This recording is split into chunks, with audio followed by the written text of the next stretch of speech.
boys and girls. Happy Wednesday. My background looks a little different, huh? I'm actually in the classroom. Today, it's actually Tuesday.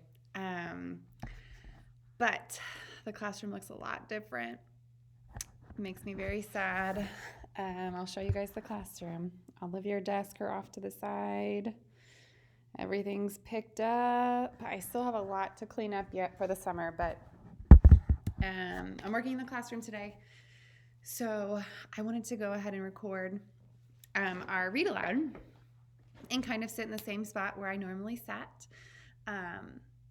And yeah, just do our read aloud from here. So as you can see, I still have all of your lovely pictures you guys made for me so far. I will have to take those down, unfortunately. They have us take things off of our walls for summer, but I'll leave those up for right now. I'll take them down later so I can still remember you guys for a little while longer. And of course, I will never, ever forget you guys. So, all right, we'll go ahead and keep reading. This chapter is called The Plan.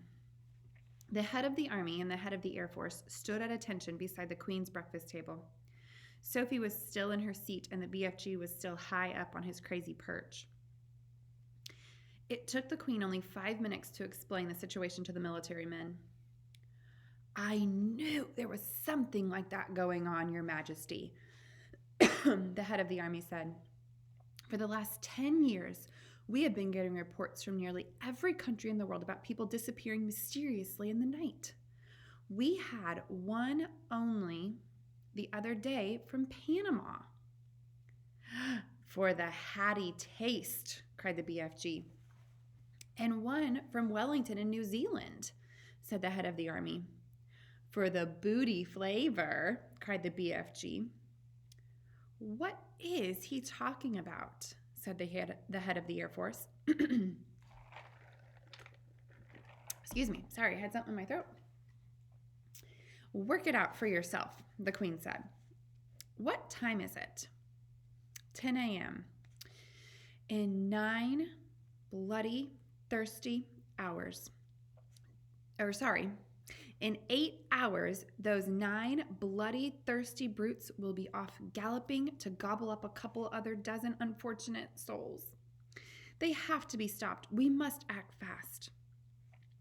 We'll bomb them, shouted the head of the Air Force.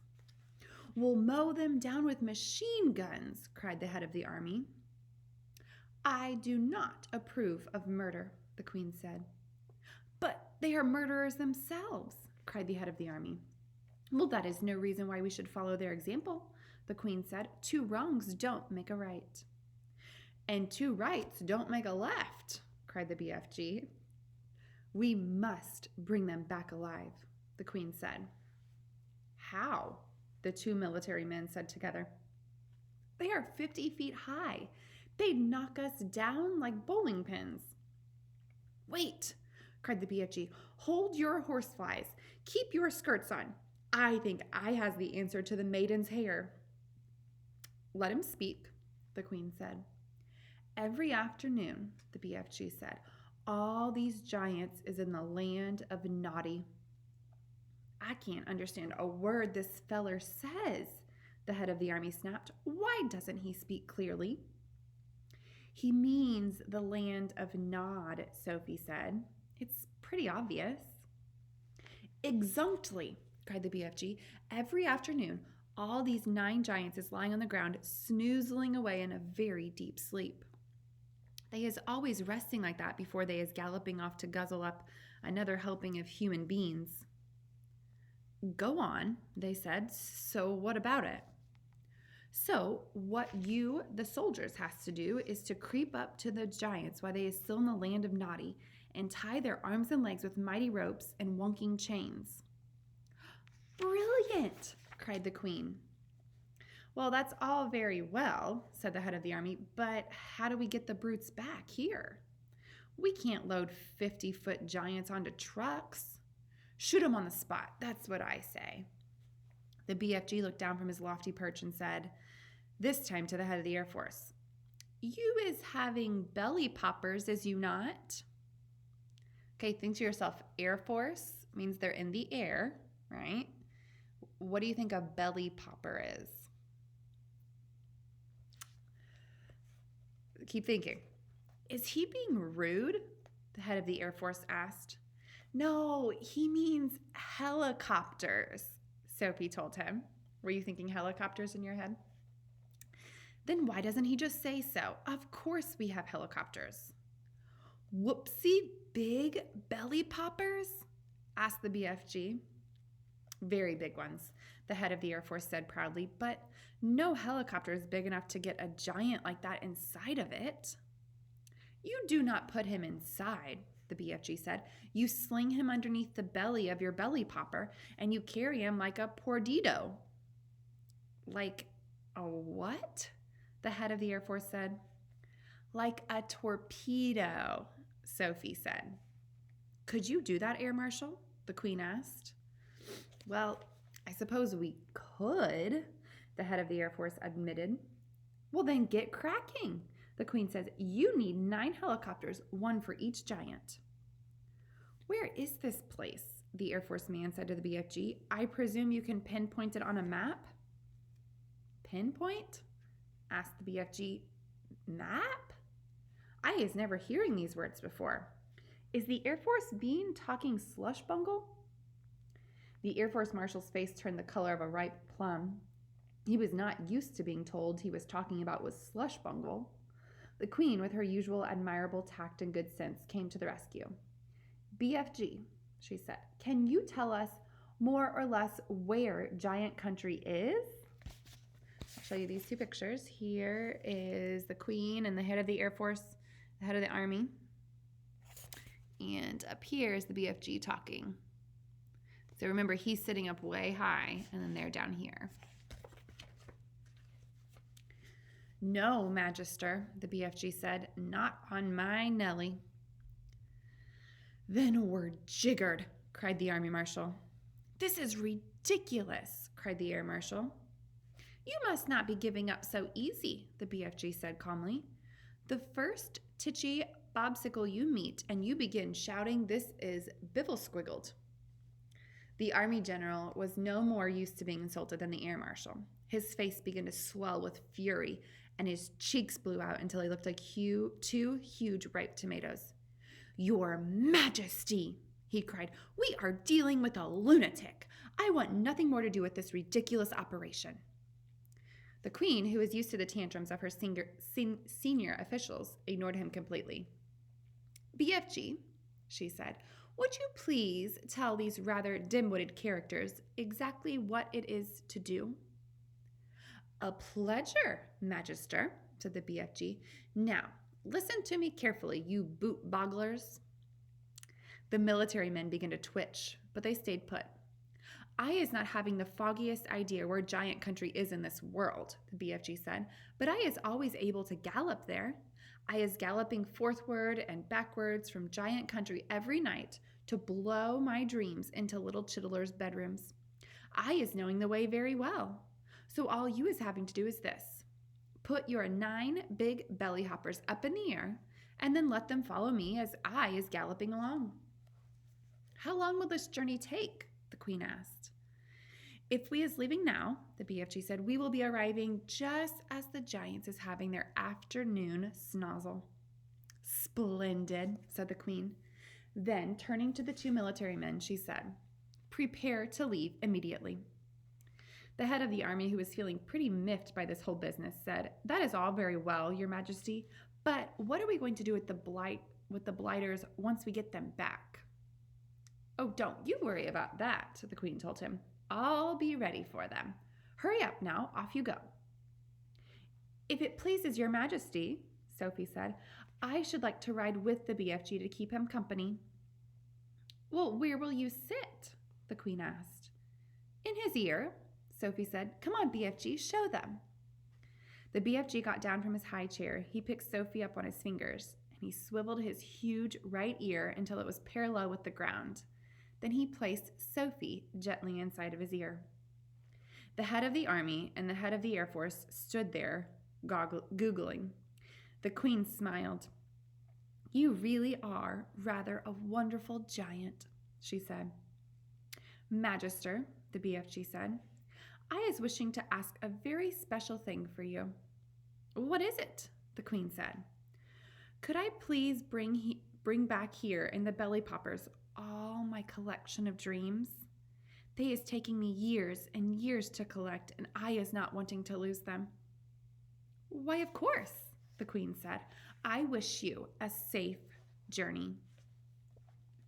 The BFG had made thousands of journeys to and from Giant Country over the years, but he had never in his life made one quite like this, with 9 huge helicopters roaring along just above his head. He had never before traveled in broad daylight either. He hadn't dared to, but this was different. Now he was doing this for the Queen of England herself, and he was frightened of nobody. As he galloped across the British Isles with the helicopters thundering above him, people stood and gaped and wondered what on earth was going on. They had never seen the likes of this before, and they never would ever again. All right, I'm going to show you this picture. Try and get it all in the frame here. So these are the helicopters up above, and then if you look, oops, wrong side, down here, you can see the BFG running along. Every now and then, the pilots of the helicopters would catch a glimpse of a small girl wearing glasses, crouching in the giant's right ear and waving to them. They always waved back. The pilots marveled at the giant's speed and the way he leaped across the wide rivers and over huge houses. But they hadn't seen anything yet. "Be careful to hang on tight," the BFG said. "We is going fast as a fizzlecrump." The BFG changed into his famous top gear, and all at once he began to fly forward as though there were springs in his legs and rockets in his toes. He went skimming over the earth like some magical hop, skip, and jumper, with his feet hardly ever touching the ground. As usual, Sophie had to crouch low in the crevice of his ear to save herself from being swept clean away. The 9 pilots in their helicopters suddenly realized they were being left behind. The giant was streaking ahead.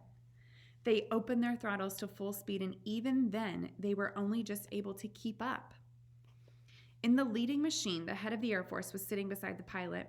He had a world atlas on his knees, and he kept staring first at the atlas, then at the ground below, trying to figure out where they were going. Frantically, he turned the pages of the atlas. "Where the devil are we going?" he cried. "I haven't the foggiest idea," the pilot answered. "The Queen's orders were to follow the giant, and that's exactly what I'm doing." The pilot was a young Air Force officer with a bushy mustache. He was very proud of his mustache. He was also quite fearless, and he loved adventure. He thought this was super. "It's fun going to new places," he said. "New places?" shouted the head of the Air Force. "What in the blaze do you mean, new places?" "This place we're flying over, it isn't in the atlas, is it?" the pilot said, grinning. "You're right, it's not in the atlas," cried the head of the Air Force. "We've flown clear off the last page." "Well, I expect that old giant knows where he's going," the young pilot said. So the head of the Air Force is quite upset because he has no clue where they're going, and they've flown off the map. So Giant Country is not on a map anywhere. "He's leading us to disaster," cried the head of the Air Force. He was shaking with fear. In the seat behind him sat the head of the Army, who was even more terrified. "You don't mean to tell me we've gone out of the atlas?" he cried, leaning forward to look. "That's exactly what I am telling you," cried the Air Force man. "Look for yourself. Here is the very last map in the whole atlas. We've went off that over an hour ago." He turned the page. As in all atlases, there were now 2 completely blank pages at the very end. "So now we must be somewhere here," he said, putting a finger on one of the blank pages. "Where's here?" cried the head of the Army. The young pilot was still grinning broadly. He said to them, "That's what they always put those 2 blank pages at the end of the atlas. They're for new countries. You're meant to fill them in yourself." The head of the Air Force glanced down at the ground below. "Just look at this godforsaken desert," he cried. "All these trees are dead and all the rocks are blue." "The giant has stopped," the young pilot said. "He's waving us down." All right, and I'm going to go and stop there. Now, tomorrow, I'm going to try and finish tomorrow. This is how much we have left. Not a whole lot. But if I don't finish tomorrow, we will have another read aloud on Friday, which I know we don't normally have anything on Friday, but like I said, we're so close to being finished. I didn't think you guys would mind listening to an extra read aloud. So we're going to stop there with the giant. The BFG is waving them down and telling them that they are there. And we will pick up tomorrow. I hope you guys have a great day, and I will see you on Thursday. Bye.